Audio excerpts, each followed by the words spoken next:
Hello friends, ये हमारी शेखर बंदोपाध्याय की book from Plassey to partition की 15th वीडियो है। हमने एनेक्सेशन अवध की बात पहले कर ली थी। अब एनेक्सेशन ऑफ पंजाब की बात करेंगे। और मैं बार बार बोलना भूल जाती हूँ, प्लीज़ अगर ये बुक आप मेरे साथ पढ़ रहे हैं तो बुक भी साथ में पढ़ना, कोशिश करना कि साथ में पढ़ने की कोशिश करो। बुक अपने सामने खोलो और साथ में पढ़ो, ठीक है? या फिर सुन भी सकते हो, कोई बात नहीं, पर बाद में रिवीजन के लिए बुक भी पढ़ लेना, काफ़ी हेल्पफुल रहेगा। अब एनेक्सेशन ऑफ पंजाब की है रणजीत सिंह, महाराणा रणजीत सिंह। इनके बारे में हमें थोड़ा बहुत बैकग्राउंड तो पता है। जैसे 1780 में इनका जन्म होगा। सुकर चाकिया मिस से ये आते थे। उस वक्त जो सिख एम्पायर थी मिसलों में बटी हुई थी।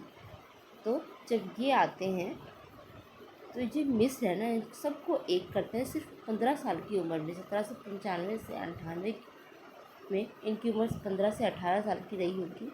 इस वक्त ये सारे मिसलों को एक करते हैं, एक बड़ा सिख एम्पायर खड़ा कर देते हैं।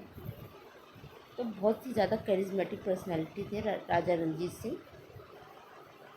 तो जब तक ये जीते हैं, इनकी 1839 में इनकी मृत्यु हो जाती है।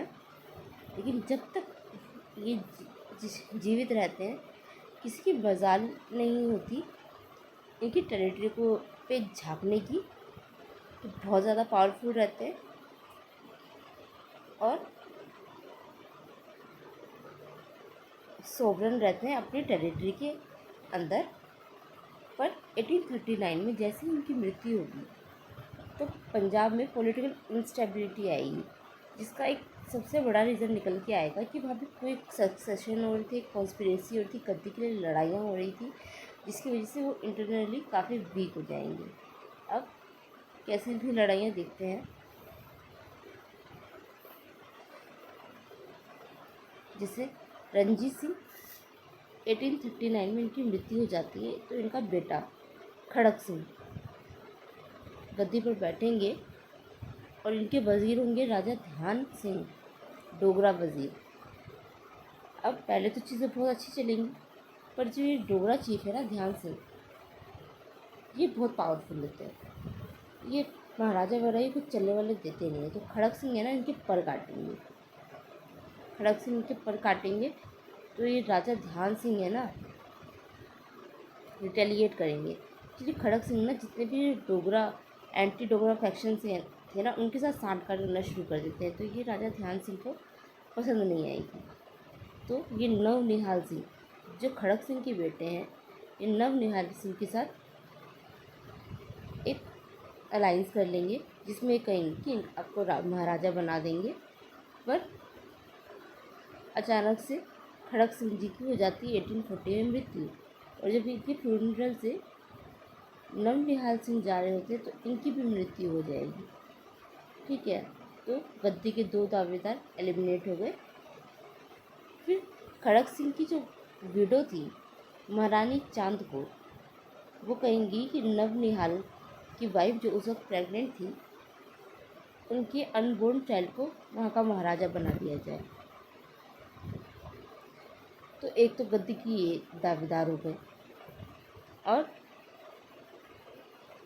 एक हो गए शेर सिंह, ये प्रिंस थे रणजीत सिंह के। अब 2 दावेदार हो गए, लड़ाई छिड़ेगी।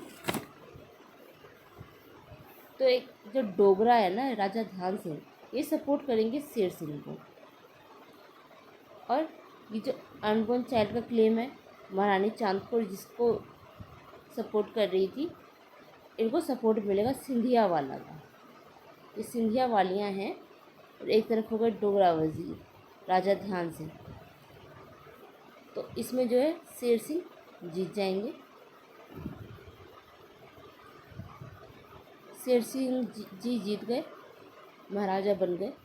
अब फिर से ये राजा ध्यान सिंह इतने ज़्यादा पावरफुल होते हैं, तो अब शेर सिंह जब आएंगे तो ये भी इनके पर काटेंगे। तो अब ये संधि करेंगे सिंधिया वालिया से। और ये सिंधिया वालिया ना इनको उल्टा जवाब देगा। ये पहले तो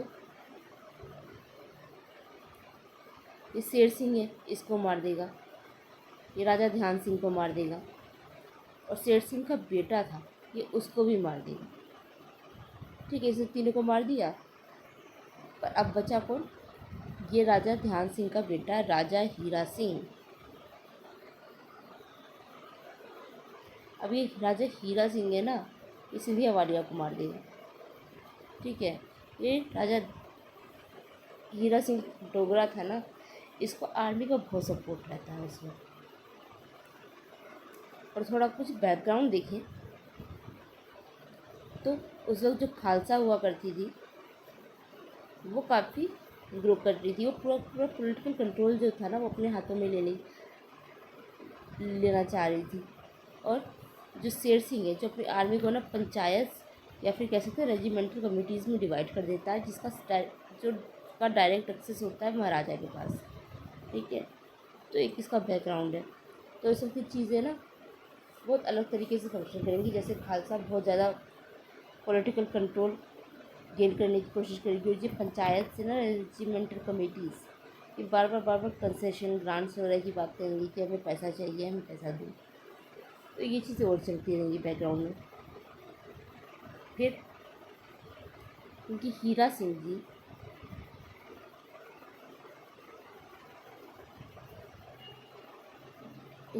जी को दिक्कत तब होगी जब इनके खिलाफ ना एंटी सिख तो नहीं, जो आर्मी वाले हैं ना इनको पसंद करना छोड़ देंगे,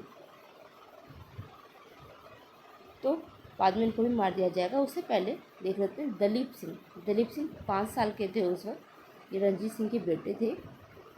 5 साल के दलीप सिंह को ये महाराजा बना देते हैं। और बाद में जब आर्मी वालों ने इनको सपोर्ट करना बंद कर देते हैं तो इनको मरवा देते हैं वो 1844 में। और जब दलीप सिंह की जो माँ है ना महारानी जिंदल, वो खुद को रिजेंट बना देती हैं और अपने भाई सरदार जवाहर सिंह को वहाँ का वज़ीर बना देती हैं। खैर हालांकि अलग बात है, जब आर्मी फिर से बाद में सरदार जवाहर सिंह को भी पसंद नहीं करेगी, उनको भी मरवा देगी, तो लाल सिंह यहाँ के वज़ीर बनेंगे। ठीक है, तो कितने सारे सक्सेशन हो गए, कितनी सारी इंटरनल राइवलरी हो गई। दिख रहा था पूरी तरह से इंस्टेबिलिटी है। आई होप आपको समझ में आया होगा। ठीक है, अब इसके अलावा देखते हैं break down of balance of power. जो रणजीत सिंह थे ना, महाराजा रणजीत सिंह, जो पुराने सरदार हुआ करते थे, सिख चीफ हुआ करते थे, फिर जो नए प्रोमिनेंट चीफ हुआ करते थे, उनके बीच में बैलेंस बना के रखते थे कि ज़्यादा राइवलरी ना हो, क्योंकि एक हद से ज़्यादा राइवलरी बिल्कुल अच्छी नहीं होती, कमज़ोर कर देती है। और जो पंजाबी और डोगरा नोबल्स थे उनके बीच में भी बैलेंस बना के रखते थे। डोगरा नोबल्स है ना जम्मू की रॉयल कोर्ट से आते थे। ठीक है, तो वहाँ पे बहुत बड़ा मतलब काफ़ी इम्पोर्टेंट हिस्सा रखते थे डोगरा नोबल्स। और जैसे कि हमने देखा ही राजा ध्यान सिंह वज़ीर हुआ करते थे, तो इतनी ज़्यादा इनकी पावर हुआ करती थी उस वक्त। और करप्शन इन ब्यूरोक्रेसी कोई संभालने वाला था नहीं, ऑब्वियस ही चीज़ है। लोग वहाँ के जो ऑफिशियल्स हैं वो चाहेंगे कि ज़्यादा से ज़्यादा उन्हें फ़ायदा हो, तो करप्शन देखने को मिलेगा वहाँ पे। और जो सरदार आपस में लड़ना शुरू कर देंगे, जिससे अल्टीमेटली कमज़ोर तो सिख एम्पायर ही हो रहा था। और जब ये सारी चीज़ें हो रही थी तो आर्मी को मेंटेन करने का कॉस्ट बढ़ जाता है। आर्मी को मेंटेन करने का जब कॉस्ट बढ़ेगा तो ये लगाएंगे टैक्स, तो रिवेन्यू डिमांड इंक्रीज़ हो गई। जब रिवेन्यू डिमांड इंक्रीज़ हो गई तो जो ज़मींदार थे ना वो रजिस्टर करना शुरू कर देंगे। वो कहेंगे हमारे पास इतना पैसा नहीं है, हम कहाँ से दें। ठीक है, तो ये चीज़ें हो रही थी। और जो करदार से एक्चुअली पर्शियन फैमिली होती थी जो माइग्रेट करके वहाँ पे आई थी, और ये वहाँ का रिवेन्यू संभालती थी सिख एम्पायर में। तो ये बहुत ज़्यादा एक्सटॉर्शन करने लग जाती हैं ज़मींदार्स का, और जो सेंट्रल ट्रेजरी है ना उसको भी खाली करना शुरू कर देती है। जैसे हमने बात की करप्शन काफ़ी बढ़ चुका था। और जो यहाँ पे और जो कमर्शियल क्लास थी, जैसे हमने बताया ट्रेड के लिए चाहिए होता है हमें सिक्योर फ्रंटियर्स चाहिए और स्टेबिलिटी चाहिए एम्पायर में, तभी जाके ट्रेड अच्छा हो सकता है। और जो कमर्शियल क्लास है ना, इनको ये दोनों चीज़ें नहीं मिलेंगी और ये परेशान हो जाएंगे इन सब चीज़ों से और उनकी परफॉर्मेंस भी अच्छी नहीं रहेगी। कमर्शियल क्लासेस भी डिक्लाइन करना शुरू कर जाएंगी और एक रोल होगा इनका ब्रिटिशर्स का। ये उसे सारी चीज़ें बहुत देख रहे होंगे, ऑब्जर्व कर रहे होंगे और एक तो समझ में आने लग जाएगा कि अब इनकी जो ग्लोरियस डेज थे ना अब जाने लगे। अगर इनकी बैकग्राउंड की बात करें तो 18वीं सेंचुरी का जब टाइम था ना,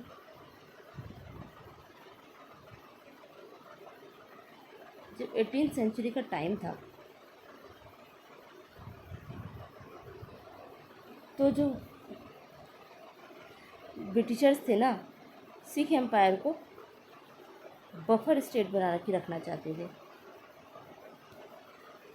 बफर स्टेट की बात हमने पहले की थी। ये सिख एम्पायर है, ये सिख एम्पायर है। अगर यहाँ से कोई अटैक होता है और यहाँ पे ब्रिटिशर्स है, तो अगर कोई अटैक होता है तो सबसे पहले वो सिख एम्पायर पे इतना मजबूत हो कि झेल ले, ब्रिटिशर्स पे आँच ना आए। ठीक है, तो कोशिश करते थे कि सिख एम्पायर इतना मजबूत हो, राजा रंजीत सिंह इतना मजबूत हो कि अगर रशिया कभी कॉलोनियल पावर बनना चाहे इंडिया की तरफ आए लैंड से, तो वो सिख एम्पायर में पहले आए। पहले अफ़गानिस्तान में उसको लड़ना पड़े, जब इंडिया आने की कोशिश करे तो सिख एम्पायर उसको टैकल कर ले और वो वहीं से चला जाए। ठीक है, तो इसलिए इसको बफर स्टेट की तरह रखना चाहते थे। उसको एक्चुअली था भी, रशिया भी एक कॉलोनियल पावर बनना चाह रही थी और एक्चुअली कहा जाता है कि वो भी इंडिया आना चाहती थी बहुत कम टाइम में। जैसे ब्रिटिशर बहुत कम टाइम में बहुत सारा पैसा ले जा रही थी यहाँ पे, तो जो रशियंस थे वो भी चाह रहे थे कि वो भी इंडिया के में आए और बहुत कम टाइम में बहुत सारा पैसा कमा के जाए। तो ये चीज़ें चल रही थी। ऐसा भी था, ये कोई एहसान करने वाले थे, बस ये लोग सारे पैसा कमाने के चक्कर में इंडिया में आना चाह रहे थे। तो इसलिए ये राजा रंजीत सिंह की जो टेरिटरी थी सिख एम्पायर, इसको एक बफर स्टेट की तरह बनाना चाहते थे। पर सिचुएशन बाद में चेंज होगी, तो ब्रिटिशर्स इन चीज़ों को बस ऑब्जर्व करते रहेंगे। वो एक्चुअली बहुत ज़्यादा जल्दबाजी में कोई अटैक नहीं करते थे। वो कोशिश करते थे कि उनका जो दुश्मन है, एनिमी है, वो खुद से वीक हो जाए ताकि वो ईज़िली उस पर अटैक करें और उसको अपने कब्जे में कर लें। तो जैसे ये सारी चीज़ें हमें और भी जब वॉर्स हुए थे उनमें भी देखने को मिलती है कि वो इंतज़ार करते थे कि उनका जो राइवल है वो वीक पड़ जाए और उन्हें ज़्यादा कुछ खास लड़ना ना पड़े।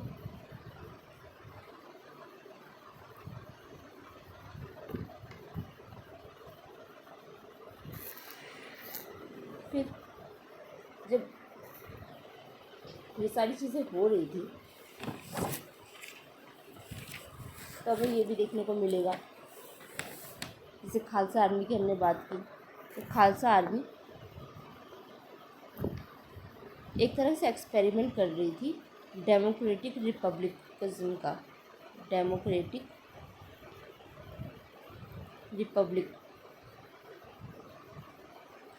रिपब्लिकज़म एक्चुअली ये इसका एक्सपेरिमेंट भी कर रही थी कि किस तरह से यहाँ पे पॉलिटिकल कंट्रोल हासिल करके इसको इस तरह की गवर्नमेंट बना सकती थी। और जो ब्रिटिशर्स थे उस वक्त इंस्टेबिलिटी थी, तो वो बाद में जैसे किसे करते और वो तैयारी करने लगते हैं बल्कि कि किस तरह से अब इसका एनेक्सेशन किया जाए। अब जब लॉर्ड हर्डिंग आएंगे, एक्चुअली वो तैयारी करना पहले से ही शुरू कर देंगे और वो मौके की तलाश में होंगे कब यहाँ पे इंटरवेन करें और कब्ज़ा कर लें। तो इनको वो मौका मिलेगा 13 दिसंबर 1845 का में, जब ये मराठास की ये जो सिक्स की आर्मी है ना, ये सतलज क्रॉस करेगी। ये सतलज रिवर है। जब रंजीत सिंह के साथ इनकी ट्रीटी हुई थी तो इसमें कहा गया था कि सतलज की साउथ का एरिया ना ये ब्रिटिशर्स का है ब्रिटिश एम्पायर का है और इसके नॉर्थ का एरिया सिख एम्पायर का है। तो ये अरेंजमेंट बनी थी। पर जब सिख आर्मी है ना इसको क्रॉस करेगी ना, तो ये जो ब्रिटिशर्स हैं इसको एग्रेशन की तरह लेंगे। अब वॉर छेड़ देंगे। तो अब शुरुआत हो जाएगी फर्स्ट एंग्लो सिख वॉर की। अब हमने बैकग्राउंड देख लिया कि क्या हुआ, तो अब इसका कोर्स ऑफ वॉर देखते हैं। मैंने जिस बताया था कि लाल सिंह को जब वज़ीर बना देते हैं तो ये लाल सिंह को ना पैसे वैसे दे के अपने साइड कर लेते हैं। अब जब वॉर होता है तो लाल सिंह की जो अंडर में जो आर्मी होती है ना वो लड़ती ही नहीं है और ये हार जाते हैं। और फिर बाद में साइन होती है ट्रीटी ऑफ लाहौर। काफ़ी ह्यूमिलेटिंग होती है। इसमें 1 करोड़ रुपए देने की बात कही जाती है। जलंधर दोआब कंपनी को मिल जाता है और बोला जाता है ब्रिटिश रेजिडेंस लाहौर में बिठाया जाएगा। दलीप सिंह वैसे भी उस वक्त वो 6 साल के हो गए होंगे, पहले 5 साल के थे 1855 में, 6 साल के हो गए होंगे, तो उनको महाराजा बना दिया जाएगा। और जो ब्रिटिशर्स हैं कंपनी कहती है कि 1 करोड़ उनके लिए बहुत ज़्यादा है, तो ये इसको पे नहीं कर पाएंगे, तो इसलिए जो कश्मीर का एरिया है ये दे दिया जाएगा, गुलाब सिंह को बेच दिया जाएगा। ठीक है, ये ट्रीटी ऑफ साइन होती है ट्रीटी ऑफ लाहौर में। पर ये जो ट्रीटी है ना सबको पसंद नहीं आएगी, खास करके जो रानी जिंदन है ये और कुछ सरदार के साथ मिलकर रेवल कर देंगी। तब इनको शांत करने के लिए ये ट्रीटी ऑफ भैरोवल, ये भी काफ़ी ह्यूमिलेटिंग है। रानी जिंदन को रेजिडेंसी से हटा दिया जाता है, उनको रिजेंट अब नहीं रहेंगी। ठीक है, बल्कि काफ़ी ह्यूमिलेट भी किया जाता है, कहा जाता है ऐसा है। जो भी है, ट्रीटी ऑफ भैरोवल के बाद जो काउंसिल होगी जिसमें 8 सिख सरदार होंगे वो अब उसको चलाएंगे इंग्लिश रेजिडेंट। ये यहाँ पे अरेंजमेंट बन जाती है। पर ये काफ़ी ह्यूमिलेटिंग होती है जिसकी वजह से सेकंड एंग्लो सिख वॉर छिड़ जाता है। क्योंकि जब मूलराज जो मुल्तान के थे गवर्नर, और जो सरदार छत्तर सिंह अतरीवाला थे, उनका बेटा राजा शेर सिंह फरीदपुर, ये जब रिवोल्ट कर देंगे, अब इनको सप्रेस करेंगे लॉर्ड डलहौजी। और फाइनली 29 मार्च 1849 में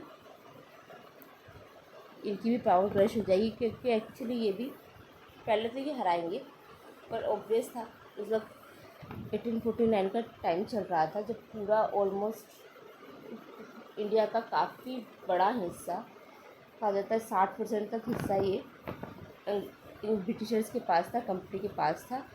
तो इनकी पावर काफ़ी बढ़ चुकी थी और लॉर्ड डलहौजी बहुत ईजिली इनको सबड्यू कर लेगा। और जो सिक्स की पावर है ना पूरी तरह से सेकंड एंग्लो सिख वॉर के बाद क्रश हो जाएगी। और अब इंडिया के अदर पार्ट्स में देखें तो इंडिया के अदर पार्ट्स में अगर देखते हैं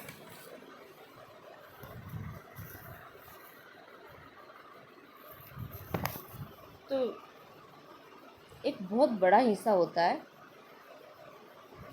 इंडिया।